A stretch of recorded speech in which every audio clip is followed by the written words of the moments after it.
continuación, la conferencia, Apoyo escolar en niños y adolescentes que viven con enfermedad reumática.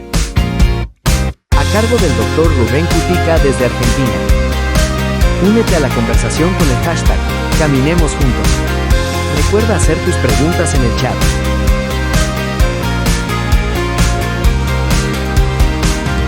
Panlar somos todos.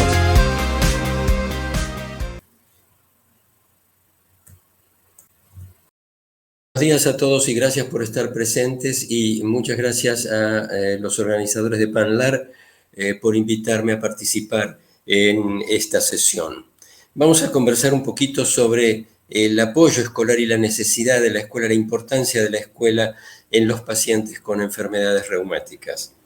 Cuando valoramos los periodos sensibles de aprendizaje, vemos que entre los 0 y 5 años se desarrollan los sentidos, entre 1 a 5 años el lenguaje, y de 4 a 12 años las funciones superiores como curiosidad, lectura, escritura, matemática, etc. Si algo sucede, algún evento sucede en alguna de estas etapas, va a alterar seguramente el proceso de aprendizaje del paciente. Existen múltiples enfermedades reumáticas en niños y adolescentes, no solamente la artritis idiopática juvenil. Podemos tener lupus sistémico, dermatomiositis, esclerodermia, artritis reactivas, vasculitis.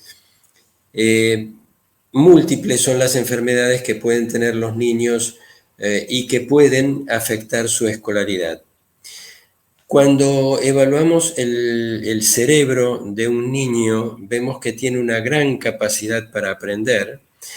Las interacciones sociales son esenciales para el desarrollo y aquí la escuela es un pilar fundamental para esas interacciones sociales que facilitan el desarrollo del paciente. Por lo tanto, no tenemos que perder ese aspecto. El ejercicio físico importa, sabemos que el ejercicio físico es saludable, pero además en los niños facilita las interrelaciones personales, y los hace compartir en grupos y desarrollar ese aspecto social que tiene el deporte. La escolaridad tiene que tener cierta plasticidad y la edad no es un obstáculo para aprender, y esto de sobreprotección y poda sináptica, que parece muy difícil, es que el cerebro de los niños pequeños van desarrollando interacciones entre las células cerebrales y algunas de ellas son fundamentales y otras son funciones que no van a servir en el futuro. El mismo cerebro se encarga de podar, de cortar aquellas interacciones que no le van a servir y conservar las que son útiles. Esto en cuanto al proceso de aprendizaje. ¿Cuál es la importancia de la escuela en los niños y adolescentes, independientemente de que tengan o no alguna enfermedad reumática? Tiene una importancia académica, los niños van a aprender todo un programa, un plan de educación. Tienen también actividad física en la escuela, que les facilita también su desarrollo y su convivencia grupal. Facilita el desarrollo de autoestima, respeto y valores. Se habitúa el niño a la vida en sociedad y a interpretar sus derechos y también sus deberes y obligaciones y cumplirlas.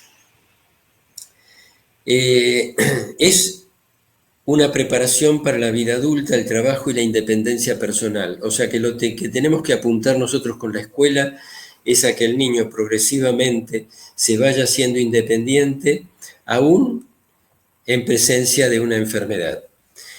¿Cómo impacta la escolaridad en una enfermedad reumática? Son enfermedades crónicas, eso significa que dura mucho tiempo. Por lo tanto, el paciente debe realizar controles periódicos con el equipo de salud. Eso significa algunas inasistencias escolares. Tienen algunos de ellos, por ejemplo, los que tienen artritis juvenil, tienen rigidez matinal y a veces en las horas tempranas de la mañana no pueden escribir a la velocidad que escribe el resto de los chicos. Entonces uno tiene que hablar con la maestra y orientarla a que si tiene que realizar una tarea de dictado, lo haga más cerca del mediodía en lugar de en la mañana temprano, para que el niño ya haya resuelto el tema de su rigidez y pueda escribir con la velocidad habitual.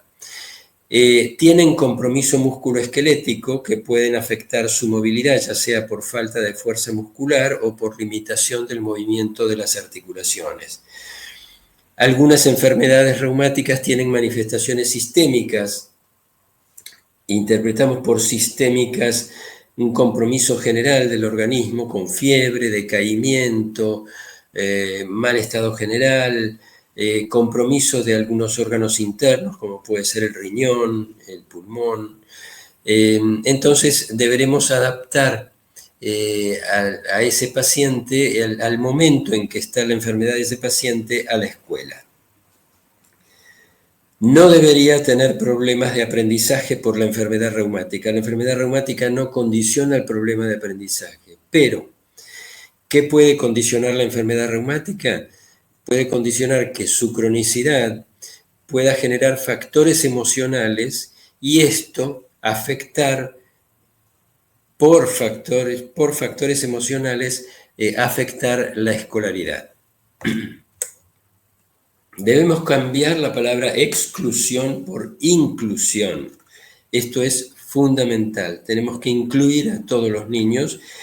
Y bueno, en Argentina tenemos un proyecto pedagógico para la inclusión, que es una herramienta empírica. Es empírica porque no hay un solo plan para la inclusión. Cada paciente tiene su propio plan y lo tenemos que elaborar. Es un documento legal que está en la Ley de Educación. Responde al currículo escolar planteado por el Ministerio de Educación, permite identificar barreras. Por ejemplo, si el niño está en un proceso activo de su enfermedad y no puede subir escaleras y su aula está en el primer piso, tenemos que pedir a la escuela que adapte las cosas de tal manera que bajen un aula del primer piso a la planta baja y el aula del paciente del paciente baje a la planta baja para que no tenga que subir las escaleras.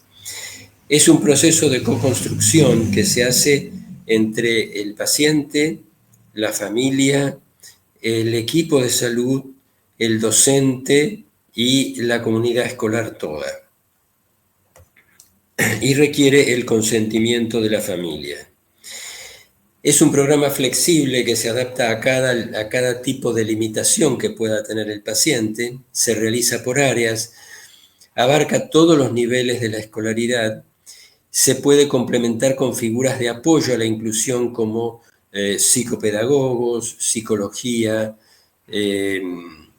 terapia física, traumatología, en fin, de acuerdo a las necesidades del paciente. El armado es responsabilidad de la escuela y se renueva anualmente y se articula cuando cambia el ciclo de la escolaridad. Y esto es muy importante, que se debe evaluar al niño en función de su programa para la inclusión. Si el paciente tiene alguna dificultad para las actividades físicas de educación física, deberá evaluarse su capacidad para educación física de acuerdo a su limitación. O sea, va a ser una evaluación particular para ese niño. ¿Con quién hablar sobre la necesidad de un plan para la inclusión? En primer lugar, con el docente. Los padres tienen que explicarle al docente qué es lo que pasa con el paciente, qué enfermedad tiene, cuáles son las características de esa enfermedad y de qué manera podemos hacer para adaptarlo a que él pueda funcionar en la escuela con normalidad. Entre el docente, la familia y el paciente, y con el asesoramiento del equipo médico, se arma un plan y ese plan se le presenta a las autoridades de la escuela y de allí es elevado al Ministerio de Educación. El equipo de salud que atiende al niño es el que tiene que dar las sugerencias y que tiene que dar las pautas para cómo el niño debe funcionar en la escuela y cómo eliminar las barreras, facilitarle al paciente todas las actividades escolares. Junto con el equipo de salud, el docente y equipos de orientación escolar, como por ejemplo el gabinete psicopedagógico, entre todos lo elaboran ese programa y se lleva adelante.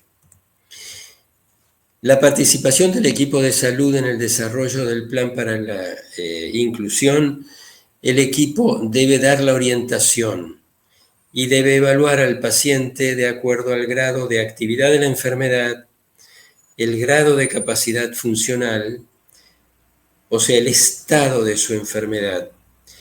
Y es fundamental que el paciente no debe ser excluido de actividad física o deportes.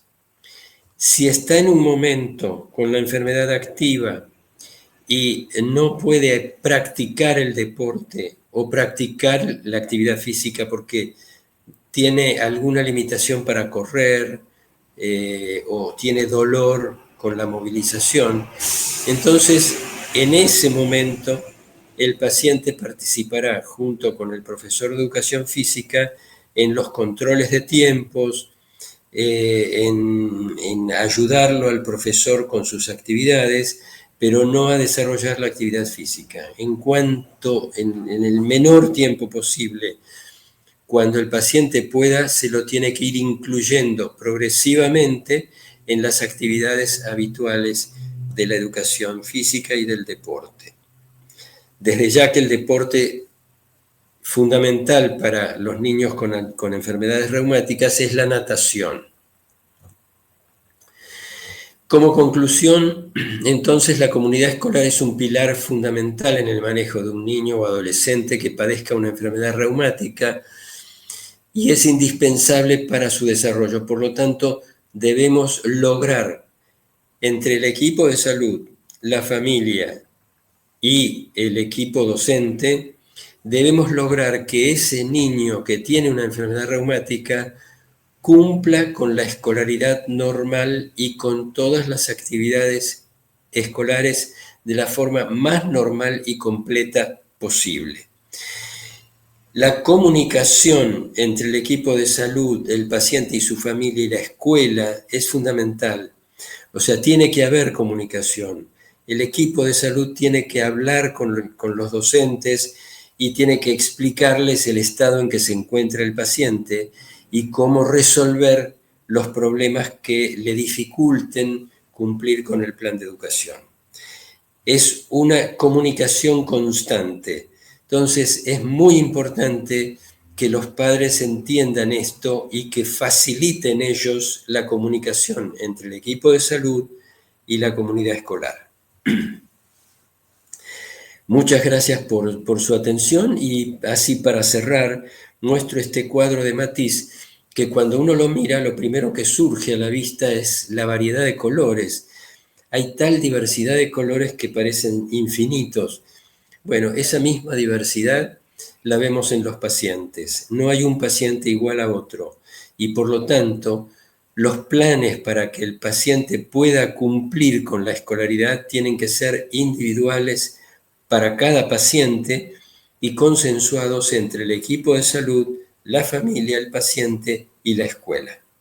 Muchas gracias.